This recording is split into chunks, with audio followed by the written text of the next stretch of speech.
मेरा खजूरों वाला बाग है। वैसे तो बाहर वाली साइड पे काफ़ी बाग है, लेकिन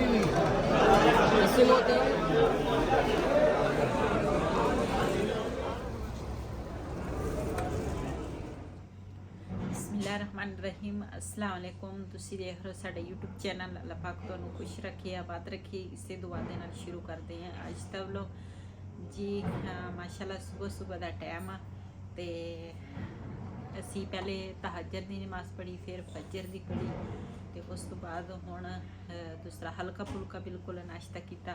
एक बिस्कुटां का पैकेट सीगा ते नाल चाय सी, नाश्ता किया। हुण ना रात नूं जिहड़े जिहड़े साडे ग्रुप दे विच आ ना, उन्होंने सारिਆਂ ने सलाह बनाई सी, कहंदे सुबह जावांगे ज़ियारतां करन। ਇੱਥੇ ਦੀ ਜਿਹੜੀਆਂ ਜ਼ਿਆਰਤਾਂ ਸੀ ਨਾ ਉਹ ਅਸੀਂ ਨਹੀਂ ਕੀਤੀਆਂ ਤੇ ਅੱਜ ਜਾਵਾਂਗੇ ਤੇ ਤੁਸੀਂ ਸਾਡੀ ਵੀਡੀਓ ਦੇ ਨਾਲ ਜੁੜੇ ਰਹਿਣਾ ਵਾ। ਕਿਉਂ ਜ਼ਿਆਰਤਾਂ ਅਸੀਂ ਕਰਾਂਗੇ, ਨਾਲ ਨਾਲ ਤੁਸੀਂ ਵੀ ਸਾਡੇ ਨਾਲ ਜ਼ਿਆਰਤਾਂ ਤੁਹਾਡੀਆਂ ਵੀ ਹੋਣਗੀਆਂ।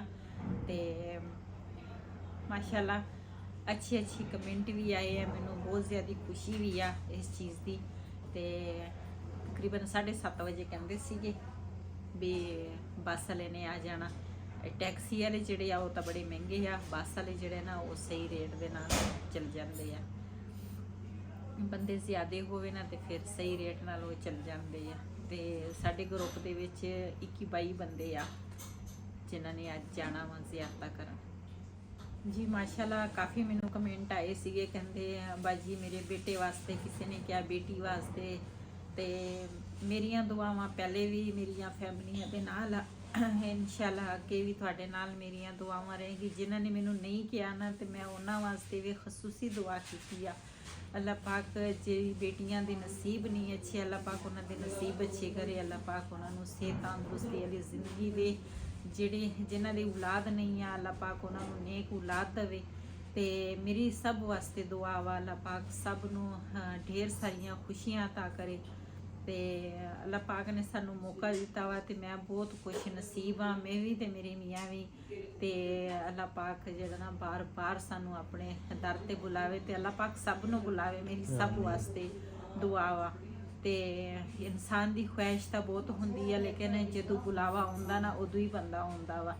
ते बस साडा बुलावा सीगा, असी दोने मियाँ बीवी दोने इकट्ठे आए हैं। कोई इस तरह होंदा भी मियाँ रह जांदा बीवी आ जांदी, कदी मियाँ चल जांदा बीवी रह जांदी, बीवी चल जांदी मियाँ रह जांदा। लेकिन असी खुशकिस्मत आ, साडे नसीब दे विच किस्मत च दोनों दा उमरा इकट्ठा लिखिया सी। अल्लाह पाक कबूल करे, अल्लाह पाक सब नूं ये ज़ियारतां करावे।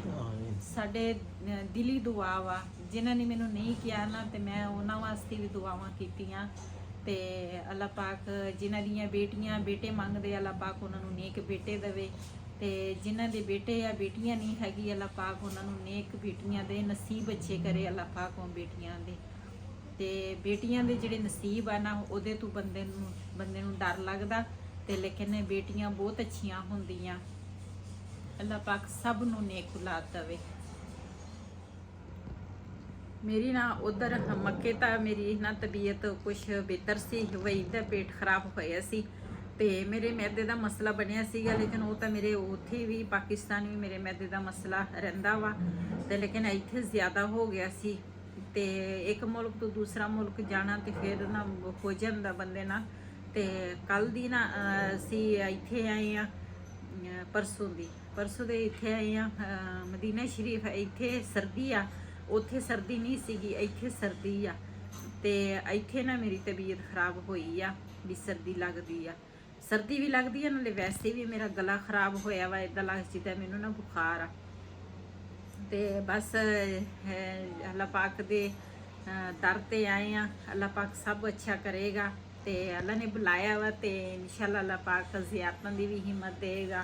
तो मैनू महसूस ही नहीं होंदा, सिर्फ थोड़ा गला खराब आ, उहदी वजह तो ना थोड़ा हो रहा वा। लेकिन पता ही नहीं चल रहा वा। असी नमाज़ां पढ़ते हैं, इबादत करते हैं, तस्बीहां करते हैं, उमरे कर रहे हैं, तो ना भुख लगती आ ना प्यास लगती आ, ते बड़ी खुशी आ। ते बस ये तो छोटियां मोटियां ये तो घर दे विच भी हुंदी आ बंदे दे नाल। ते बस बहुत अच्छा लगता वा। यकीन करो जिद्दां जिद्दां दिन आ रहे हैं ना नज़दीक भी जान दे, ਤੇ ਦਿਲ ਨੂੰ ਕੁਛ ਹੁੰਦਾ, ਅਸੀਂ ਕਹਿੰਦੇ ਆ ਵੀ ਨਾ ਹੀ ਜਾਈਏ, ਪੱਕੇ ਪੱਕੇ ਇੱਥੇ ਰਹੀਏ।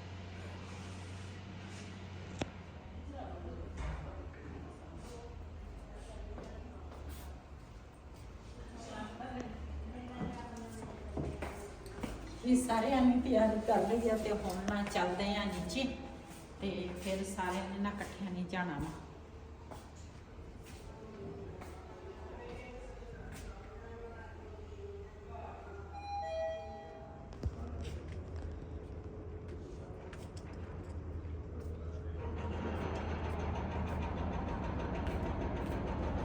ਸਾਡਾ ਆ ਜਿਹੜਾ ਬੈਗ ਆ ਨਾ, ਇਹਦੇ ਵਿੱਚ ਛੋਟੀਆਂ ਮੋਟੀਆਂ ਚੀਜ਼ਾਂ ਰੱਖੀਆਂ ਵਾ। ਇਹ ਲਾਜ਼ਮੀ ਬੰਦੇ ਦੇ ਨਾਲ ਨਾ ਜਾਣਾ ਚਾਹੀਦਾ ਵਾ। ਨਾਲੇ ਇੱਥੇ ਸਰਦੀਆਂ ਮੋਟੀਆਂ ਚਾਦਰਾਂ ਵੀ 2 ਰੱਖੀਆਂ ਵਾ ਵਿੱਚ, ਤੇ ਇੱਧਰ ਬਸ ਖੜੀ ਆ ਤੇ ਉਹ ਤਾਂ ਤੁਰੀਆਂ ਜਾਂਦੀਆਂ।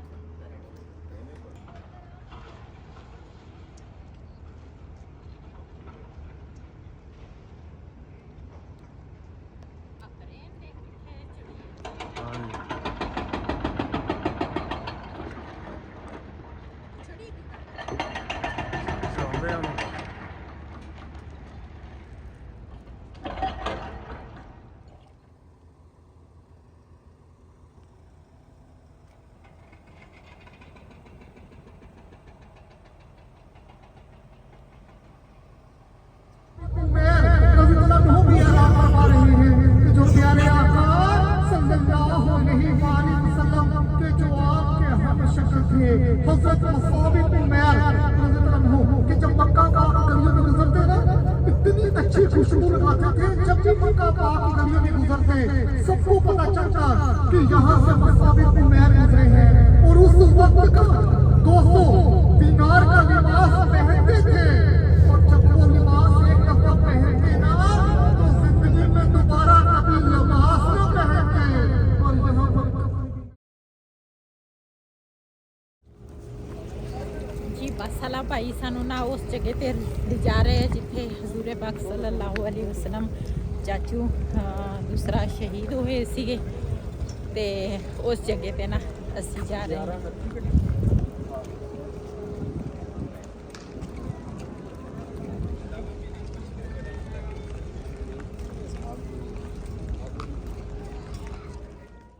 ये वही जगह वा जिथे ना नबी पाक सल्लल्लाहु अलैहि वसल्लम चाचू ना शहीद होए सीगे। ते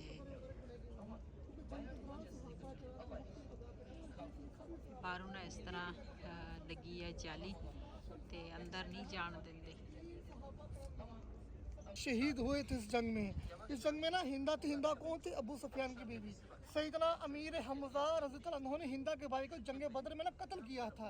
हिंदा ने अपने भाई का बदला लेने के लिए उसका गुलाम था जिसका नाम था वहशी। वो बहुत अच्छा नेज़ेबाज था। उस वहशी से कहा कि नाउज़ बिल्लाह तुम अमीर हमजा रज़ियल्लाहु अन्हु को नाउज़ बिल्लाह कत्ल कर दो, मैं तुमको आज़ाद कर दूंगी, जो मांगोगे मैं दूंगी। वो गुलाम था, आज़ादी चाहता। उस वहशी गुलाम ने अमीर हमजा रज़ियल्लाहु अन्हु को शहीद कर दिया। और जब हिंदा को मालूम हुआ ना कि मैंने अमीर हमजा रज़ियल्लाहु अन्हु को शहीद करवा दिया है, तो वो इनके पास आती हैं, अपना चाकू निकालती हैं, अमीर हमजा रज़ियल्लाहु अन्हु का दिल कलेचा निकालती है, थूकती है, चबाती है। उसके दिल को ना फिर भी सुकून नहीं आता। फिर आपके मुख्तलिफ अज़ा को काट कर अपने गले का हार बनाती है और नाचने लग पड़ती है। प्यारे आका सल्लल्लाहु अलैहि वसल्लम सहाबा कराम से फरमाते हैं कि मेरे चचा जान नज़र नहीं आ रहे, मेरे चचा जान कहाँ पर हैं? जब आपको मालूम हुआ ना कि आपके चचा जान दुनिया से पर्दा फरमा गए हैं, तो आप उस वैशी को ना कत्ल करने का हुक्म देते हैं। और जब उनको मालूम हुआ ना कि हमें कत्ल करने का हुक्म दे दिया है, तो सलाम कबूल कर लेते हैं।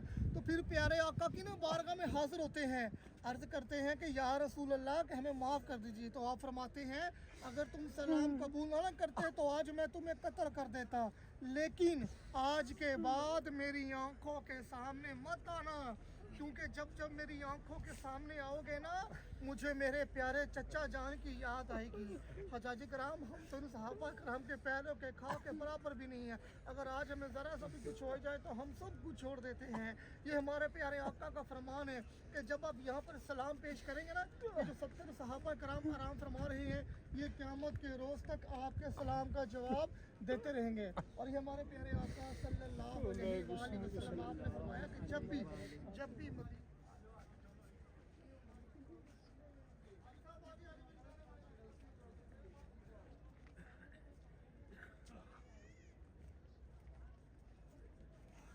और हम बहुत से मोहब्बत करते हैं।